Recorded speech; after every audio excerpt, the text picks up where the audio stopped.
we get to see all the heroes as wax figures. And they can use their powers?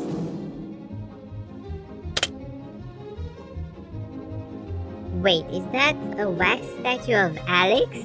If the wax statues can use their powers, does that mean... Wait a minute. I wonder what this rabbit could be talking about. Hello, Hawk Daddy. You know, my name is actually Monarch now. Oh, how cute. You know you can get the Miraculous back now, right? Oh my god, what a great idea!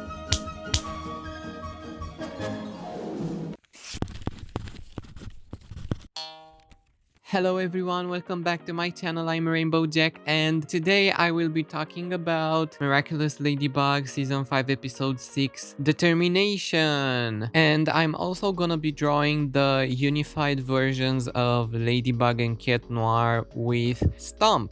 I'm still working on the Chat Noir redesign video. I know I said it's gonna be the next one I put on my channel, but it's a very long video. It's a bit over 40 minutes and it's the longest video I ever edited in my life, aside from a college project, but I didn't put as much effort into that as I'm putting into the Chat Noir redesign. But yeah, it's just gonna take a little bit longer. I also talk about Ladybug in that video because I also reworked her powers. So yeah, it's gonna be fun and interesting and I really hope you'll enjoy it. Okay, so back to this video. I really hope it's not gonna be too messy because I didn't make a script for this one. I only made some bullet points because I want to finish this video faster because it's been centuries since I last uploaded something on my channel. So yeah, episode 6. It was very fun. I really liked it. I really think it was better than previous episodes. I mean the first 3 episodes. I also liked Jubilation. I really like the direction this season it's taking. It really feels like it's going on a bit of a darker direction. Not compared to other shows, but compared to what we are used to see from this show. And we've also seen some smart moments from Monarch, and I mean the show still has its fair share of stupid moments, especially coming from Monarch, but it feels like Monarch is trying a little bit harder. But I still have some issues regarding some things that happened in the last few episodes, but I'm gonna get into that a bit later. I only have one issue with this episode, but I want to mostly appreciate it in this video. Like 90% of this video is gonna be an appreciation video because I also trashed the show a lot in my Ladybug redesign video and I'm gonna keep trashing it in future videos. As a matter of fact, I plan on making another video that's just filled with the issues I have with the episodes of this season so far. And right now, as I'm recording the video, the episode Passion, I believe, it's already released, so...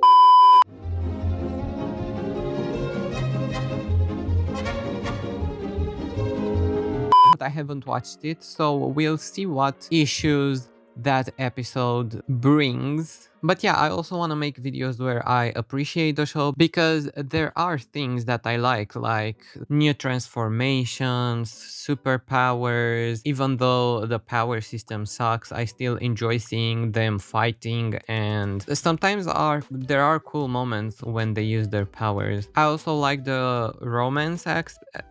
I also like the romance aspect. I also like the romance aspect, even though it's not my main focus when I watch this show, but I really like the fact that the love square it's reversing this season. And also after this episode, I really ship Luca and Kagami a lot. Like, I was sure they are gonna end up together, and I'm still sure. There's no proof that they will, but I don't know, still think it's kind of obvious, at least in my head. I don't know, I really want to see them together. And I was thinking that they would be a perfect fit for each other because they both have relationships that failed, and their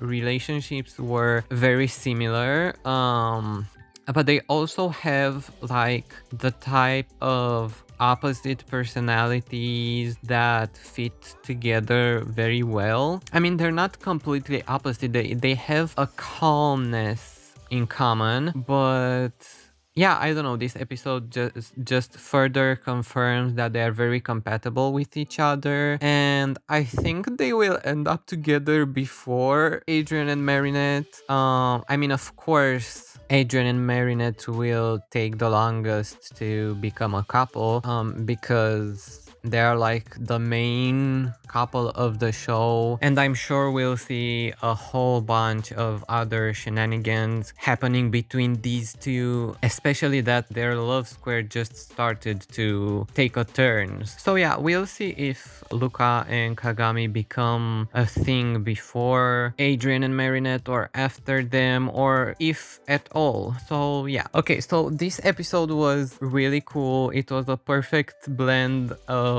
great and charming and stupid at the same time. It had honestly everything I like about the show. I mean, almost, because we haven't seen any new heroes and I love seeing new heroes, but other than that, it was perfect in my opinion. I mean, except for one minor detail that kind of ruins a huge chunk of this season, but I'll get into that after I finish with the good things. So the first half was really charming. I loved every interaction between Luca and Kagami and Adrien and Marinette. It was a lot of fun seeing all of them together and seeing how Kagami and Luca were the wingman in this episode. They really felt like such good friends for Marinette and Adrien, and I really like that they are still relevant and important to the plot, and they're not just... the show isn't just done with them as soon as they broke up with Marinette and Adrien. And now I kind of feel like Kagami is for Adrien the same as Alia is for Marinette, you know? Because she's pushing Adrien in the right direction and helps him be brave enough to interact with Marinette. And also, I think Kagami is the only one that knows Adrien likes Marinette now, because it just happened very fast, so I don't think Adrien had time to tell anybody else. And yeah, coming back to what I said about Luca and Kagami, that they feel compatible, in this episode it felt like, even though they didn't talk before, it felt like they read each other's minds, you know? Because like there was that moment where Luca hugged Marinette to see if Adrien becomes jealous, which, by the way, I kind of felt bad for Adrien in that moment, but it was also kind of cute. But in that moment, Kagami knew what Luca was doing, you know, and she asked Adrien if he was jealous, even though Kagami could have very well thought that Luca still likes Marinette or something, and that's why they are hugging. But she knew what he was doing. So now the villain of the episode, Manipula. I really liked her. I really liked the design. I also liked her pants. Even though that type of pants it's usually hated, I really like it. I really feel like it adds something to the outfit and that it works very well. And I also like the silhouette that they form with the leg, like very fluffy on the upper part and the very thin leg on the bottom part. This episode had a few moments where I was surprised to see that they put them in the show. Like, they were kind of extreme, but they didn't show too much. They mostly alluded to what happened. And starting with episode 3, we started to get progressively more extreme moments. Like in episode 3, we saw Monarch being cataclysmed by Cat Noir. And then in Jubilation, we saw Cat Noir almost cataclysming Dark Owl. That was his name, I think. I don't remember. Oh yeah, because Monarch came with the smart name Darker Owl, so I can't forget that moment.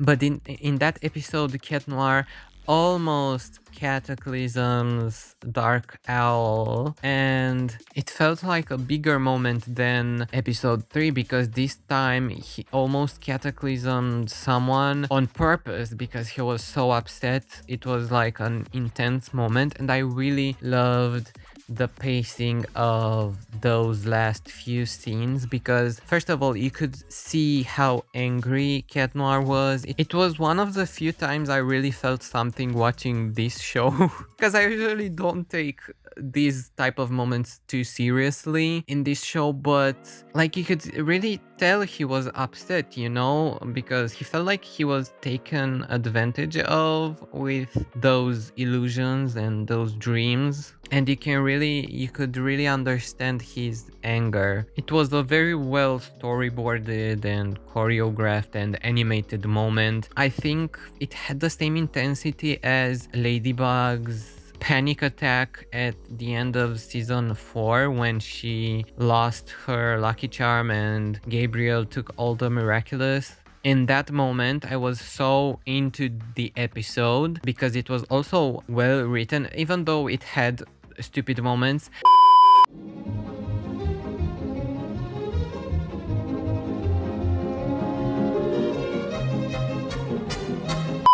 The pacing was so good and everything felt so fast and kind of surprising that I was distracted, you know, and I think I have to applaud the show for that. So here's some applause.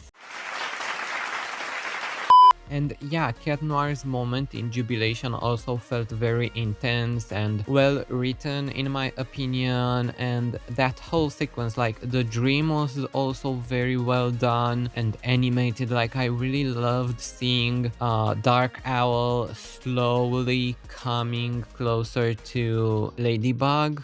Like I knew he was not gonna get the earrings, but it still felt intense, and those shots were like they looked so good, like the close-up on Ladybug's face. Yeah, it was a very cool moment. And also in Jubilation, I also liked the moment where Marinette kept by accident the ring from Jacqueline.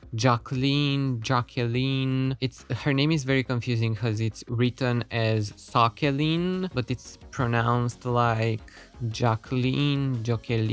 Yeah, but I like how Marinette kept her ring, and Gabriel was capable of finding out how much she walked and thinking that it was Ladybug, even though he was wrong. It felt like a smart moment, you know, even though he was wrong in the end. I don't know if that moment felt smart because we are used to seeing Gabriel so dumb most of the time, but he really came up with a plan, you know. I also don't know how Marinette just ran with the ring without realizing it was on her finger, because if I ran with a ring on my finger, I would immediately feel it and leave it back. So, but they had to do that in order for the scene to work. So yeah, it was fun.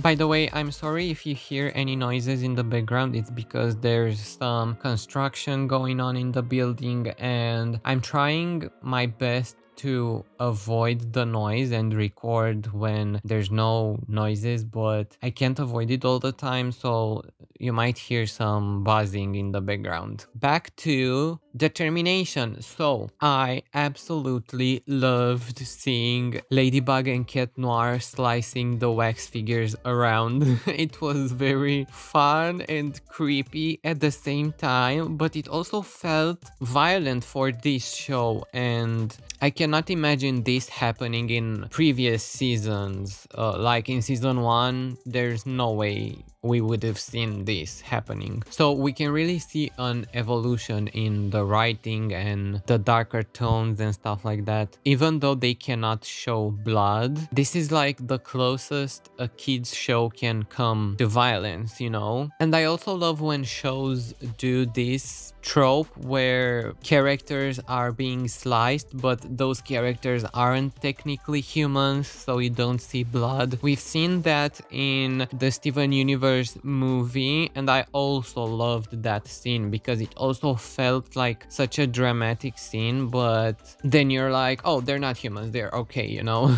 And also there was that episode where Pearl gets stabbed, so yeah. But that moment felt more intense because it was the first time we learned that gems can reform after their physical body is hurt. So at first, I remember when I first saw that moment, I really thought something very bad happened to Pearl, you know, like I don't think I thought she was dead because it was too early in the show, but yeah, I don't know. This is a cool way to create more intense moments. So yeah, we had the wax figures being sliced off. Oh, we also had kind of an extreme scene when fake Minotaurox came and threatened the mayor and Chloe with the hammer.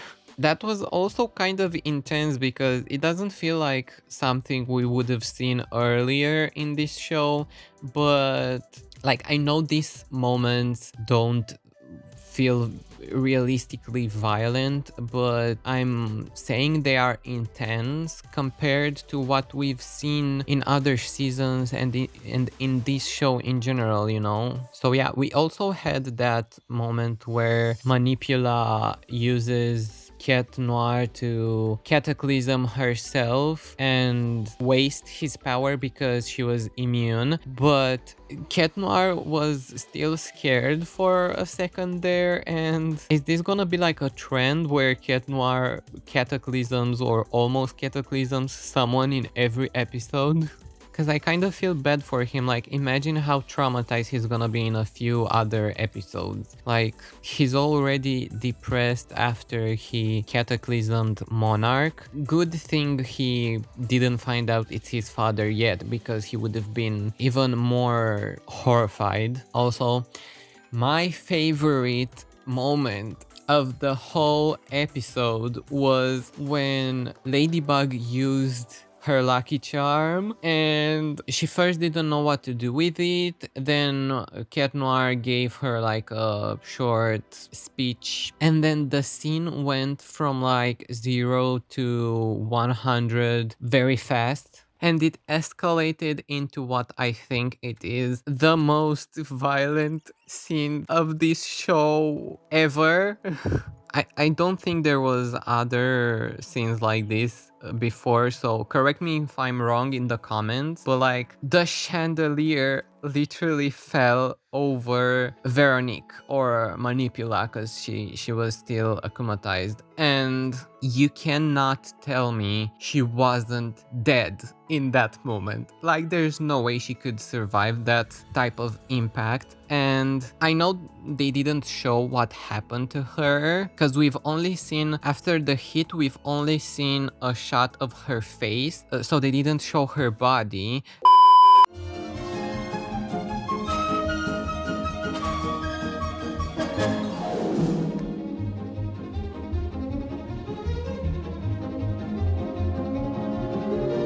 And you might think, well, they didn't show anything bad, so she was okay. But no, actually, because we haven't seen her body, I think there was a way more serious injury. Like, there must have been a hole through her torso. And I really like that scene for some reason, because it shows how much they want to escalate things in this season, because they could have very easily made it look like she was near the chandelier and she was just like stuck there or something, you know? They could have clearly shown her body not being hurt, but instead of that, they decided to make like the next scene after we see the chandelier fell, we only saw her face. And to me, it kind of felt in a way like they didn't want to show her body because it was hurt, you know, like they wanted to imply that she was kind of dead there for a second, you know, and then she was brought back with the lucky charm, because we saw that the lucky charm can bring people back to life, because there were like a few moments where Cat Noir sacrificed himself, and I think in the New York special, Hawkmoth died or something. I don't remember very clearly, but the lucky charm brought everyone back, so you know, kind of too OP. But in my Cat Noir redesign, you'll see how I fixed Ladybug's powers, so stay tuned for that. But yeah, other than that, I really liked the chandelier moments. Like, I really think it's a very tastefully done, violent moment, you know?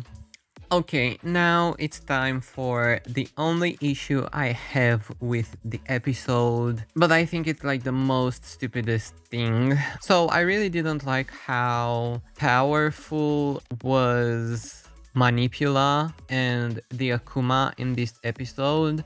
I loved seeing all the wax figures coming to life and fighting, but why did they also have to be able to use their powers? That feels a bit too much to me and a bit unnecessary, because none of these wax figures did anything useful with their powers. I mean, they were able to scare the mayor, but... And I mean, the wax ladybug's lucky charm was also useful because she was able to fight Ladybug. But do you guys remember how in the previous episode he was upset because Oracle was there saying that he cannot grant the powers of another Kwami, and Sass came there and said that each Kwami represents one concept and there can only be one concept in the universe. Like, we all remember that scene, right? It was very clear, right? Then shouldn't that rule apply to every Kwami? Like, no Kwami should be able to grant the powers of another Kwami? Because in this episode, Determination, the wax figures were able to duplicate the powers of every other Kwami. Like, how does that make any sense? Gabriel literally doesn't even need all the Miraculous because he can duplicate them. Like, and we knew that even before this season. Do you remember the episode Volpina? It worked the same. He duplicated the powers of the Fox Miraculous. So this is very dumb. Like, we saw freaking Alex in this episode, like the wax version of her. What stopped Monarch from just using the wax statue of the Bunny Miraculous and use it to time travel or something? And of course, Cat Noir and Ladybug took care of the most powerful wax figures before they were able to attack them. Like, they destroyed them immediately, including Bunnix. That is just cheap plot armor to take care of a very weird plot hole, because they could have avoided that thing very easily. Like, they could have simply just made the wax statues not be able to use their powers. Why did they do that? Did they just wanted to show us how powerful Monarch is? If he's that powerful, why does he have all the other Miraculous? Why did he went through all the trouble of getting them and turning them into rings and making an alliance with the Tsurugi family, when he could have just duplicated every hero to begin with. So anyway, this is the only issue I have with this episode, but it's also kind of a very big issue because we know the show likes to contradict itself, but I don't know why they keep doing it, especially with more and more obvious things like this one. Like, I know it looks cool to see the wax figures using their powers, you know, but like, it doesn't make sense if you take into consideration the rules that were set a few episodes before. So anyway, I'm gonna get more in depth about that in another video where I'm gonna just show you how many ways Monarch has of obtaining what he wants and how easy it actually is for him and explore the possibilities in there. So stay tuned for that one. And